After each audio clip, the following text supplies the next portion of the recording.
Biz hazır bu жерде Краснецкий айылындағы eski аты Қызылсу, кейін орыс ел келіп Краснецкий атқа қойылғанда, түпкі аты Қызылсу. Бұл жерде шаар болған, аябай çok шаар. Bu жақта ат қойылған. Çektirdi mi? Şu rayonдағы Тоқмақ шаарына жақын.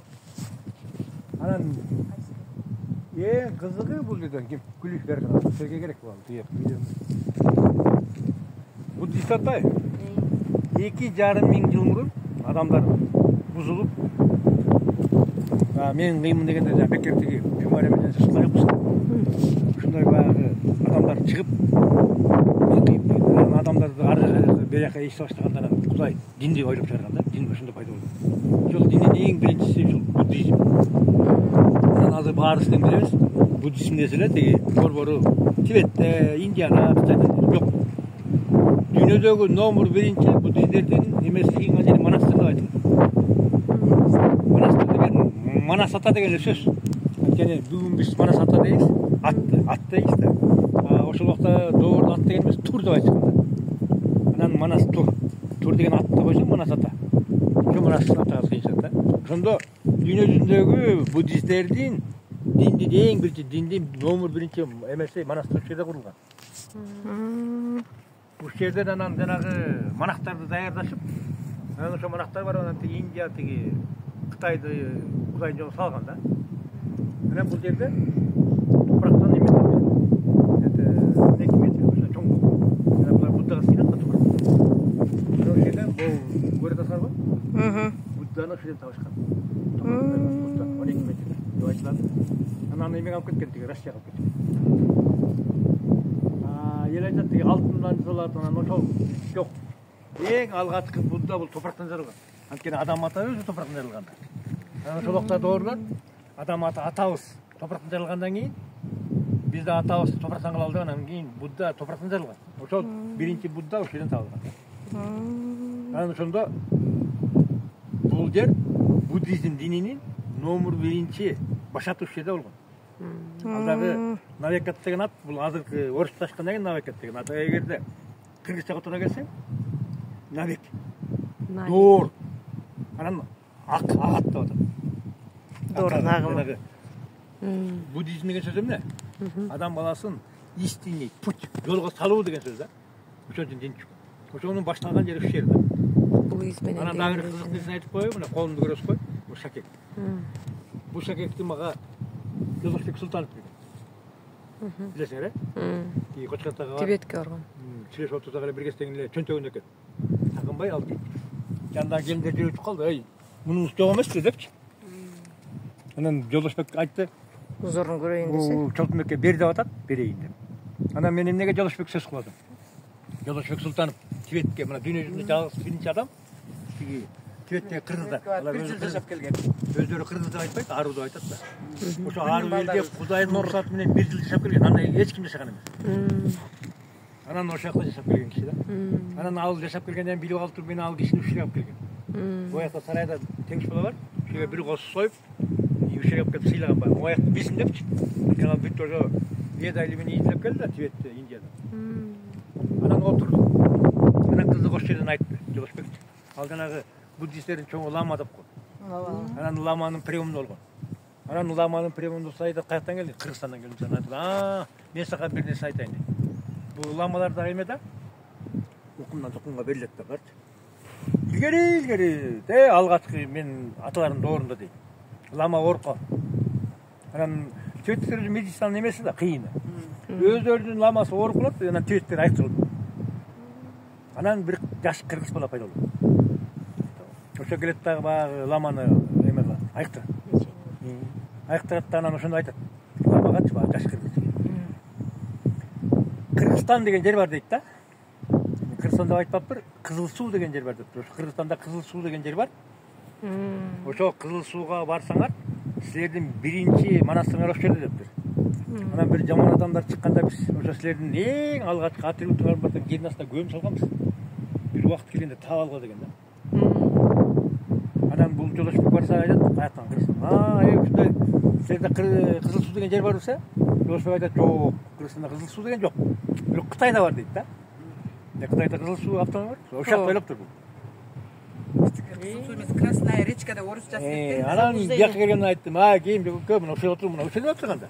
Жок, могу сен отурган жердин аты кызыл суу. Мына жердин аты кызыл суу. Просто орустар аны красный речка кылып которуп алышкан. Переименовать этилип атпайбы? Негизи. Мына да анан буяка алып келип көргөзгөнбүз үчүн бар. Вообще жердин аты орусча. Анан бул эме башлаганда акайып бул жерге кимдер билет? Буддисттер. Япондор келген бул жерге. Акайыпка $3 миллион беришкен. Бул жерде бизге бергиле. Биз бул жерде мировой кылабыз. Мына бул акайыптын ошибкасы да. Эгерде япондорго бергенде $3 миллион, алар бул жерге $3 миллион эмес алмак. Мен айткан сөздү алар далилдемек да, монастыр курмак.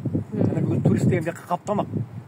Анткени эң көп бул буддист диндегилер көп да, бүт бар бек каптамак да. Анан ошону бербей коюп, айында отурат. Сарай болуп эле каралбай турат. Анан биздикилерди баягы тиги бул деген менен действительно духтары аябай төмөн. Неге бербей Бизде турат. Эме? Жөн эле турган жер. Чындык. Буддисттер номер 1 монастыры бизде башталган. Бул навекат деген агым, ак. Адам баласын ак, таза, истинный путька салуучу бизден башталган. Анан мындан кийин христиан дини болду. Христиан дининин биринчи эмеси аларда монастыр да. Ал эмне турат? Анан динди башатылар кит атабат.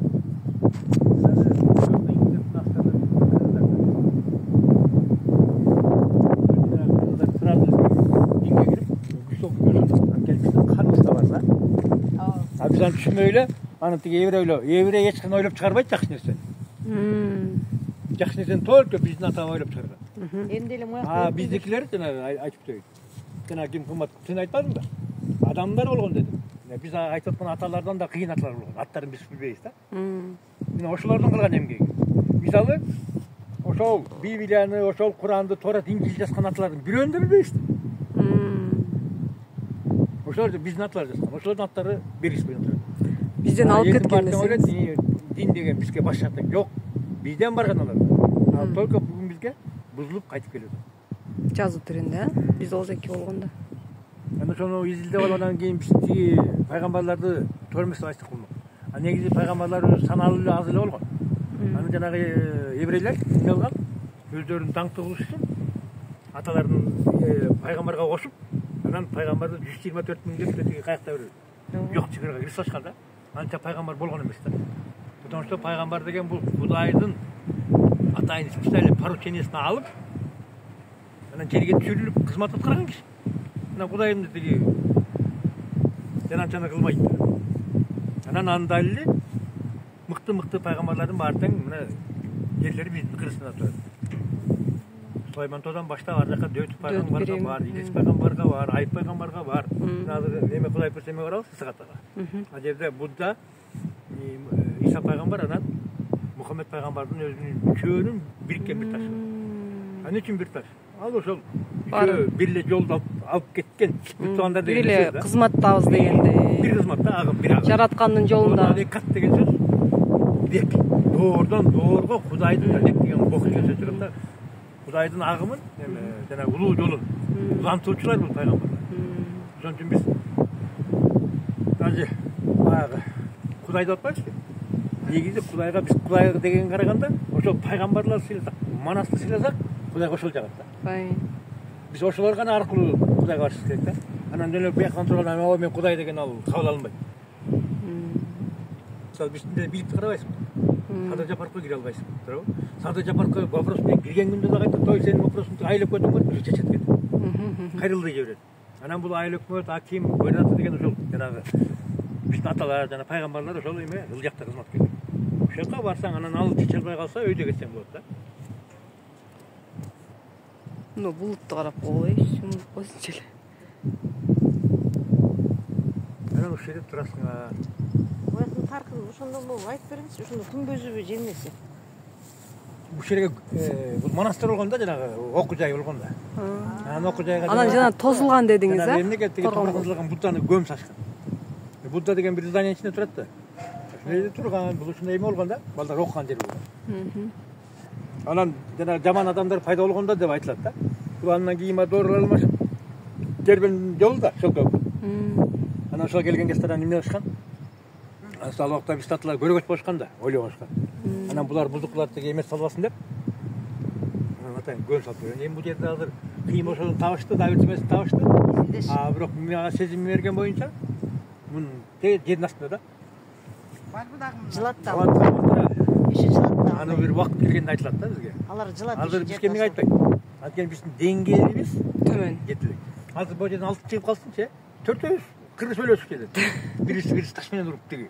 Жо иши бул астындагылар жылат, катмар ары бери жылат. Возможно, ары жанда, биянда 2 километр болуп да жылат. Бул жанагы шаарлардын астында, Канча жер шаарлардын астында илгери. Атайын эмелер кеткен, жолдор кеткен. Жанагы төө аттар менен эле метрода жактан барып чыккан. Жактан барып чыккан. Шундай деп койгон да. Аны топрагын эмне кылышкан? Ким билет ал убакта эми булардын системаны. Аябай бизден да кыйын өлүккөн экен буларчы. Кандай ойлойсуң, ошо ламалар келсе, могу жерде биздин энчибизге өнүк тура ошобу? Жо жанагы мисалы Акаевдин алдына келгенде атпайбы? Ал япондор. Япондор ары бир да, япондор келмек, 3 миллион бизге бермек. Анан зато бияка 100 миллион салмак буларчы. Алар өзүнүн 100 миллионун эч актап алмак. Бирок бизге да далай түшмөктө. Ого да. Бияка жанагы Меккеге барып атпайбы? Бул буддисттер дагы Меккеден да көп кат дейт. Өздөрүнүн сыйынчы жеринечи. Бияка да агып келмек. Алар көбүнчө үстү. Алар көбүнчө өйдө жака ырташат, кыргыздардай болушуп. Тоонун. Булар шундай менен салып коюп жанагы. Элдер менен аралашпай. Видеону көрүп атабызбы? Ой, 100 метр гана эмне сатылар. Ошого барып сыйлашпайт, böyle жайнаган элчи беле, тынбайт.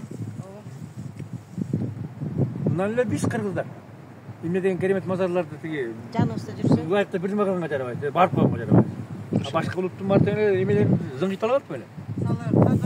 Анан жана айтат го, мисалы мазарлуу жерлер бул табият менен шакеш болуп жанагынтип өзү жок болуп неметип кетиш керек. Ал мисалы аларга мындай эстелик дейин же бир нерсенин кереги жок дейт го.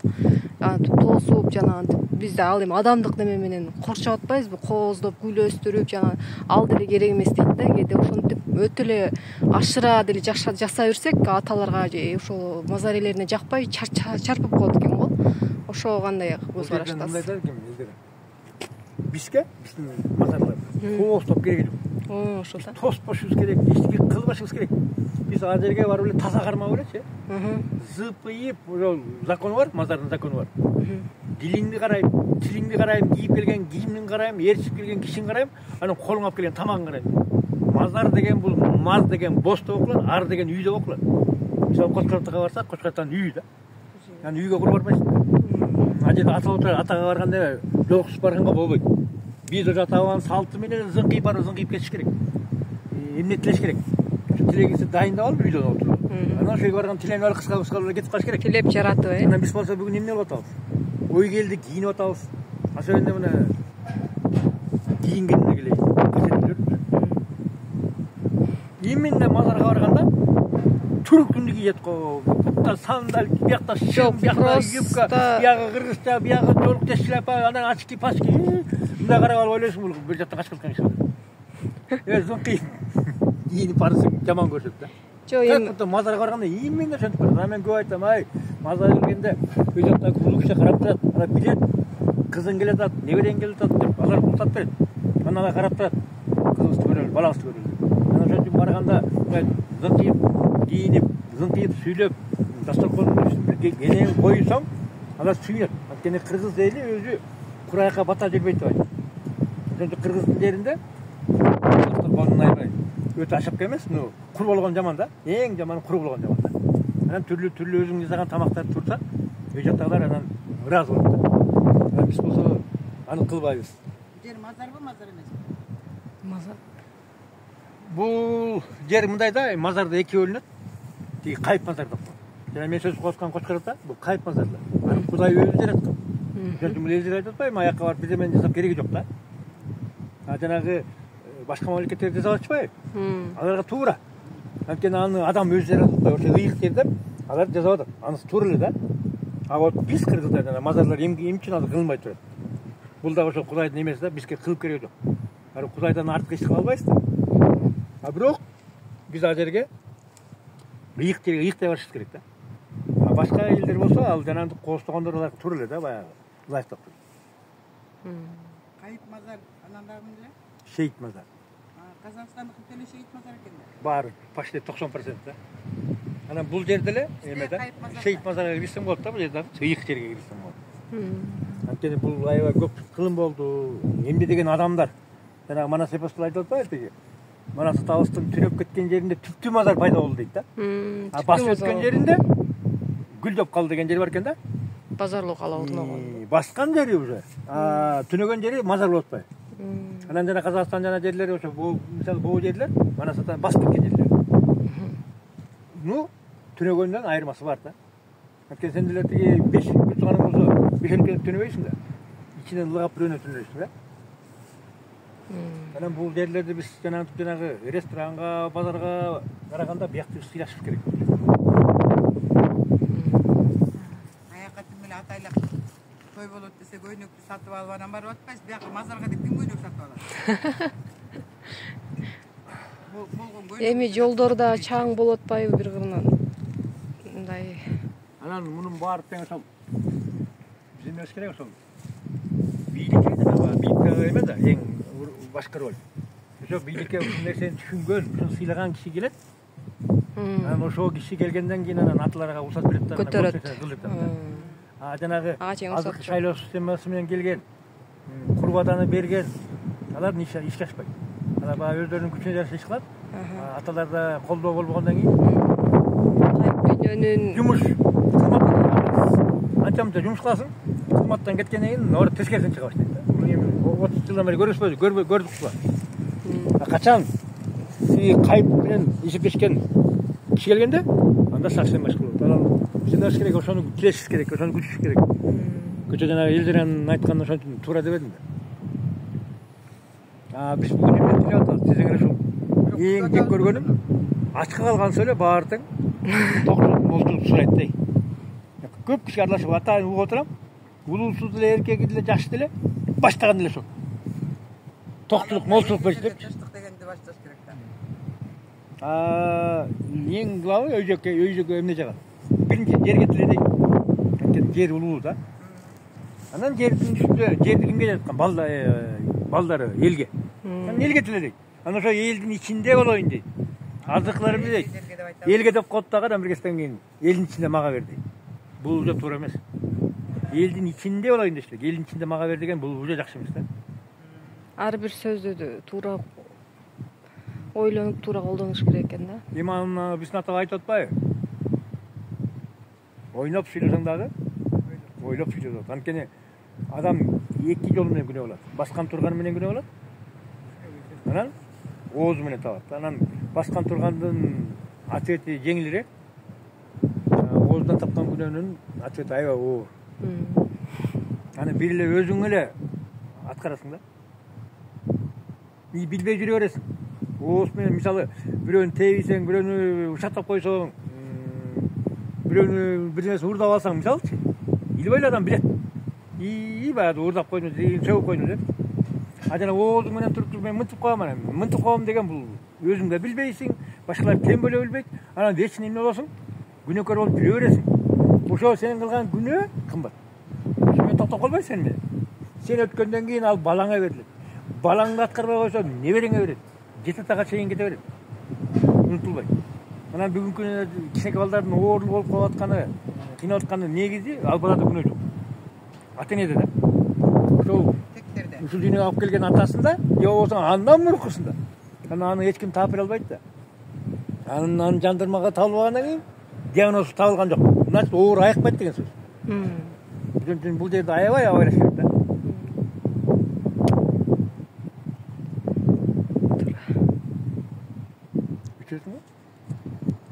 Разыбыз. Жылытып салдың го.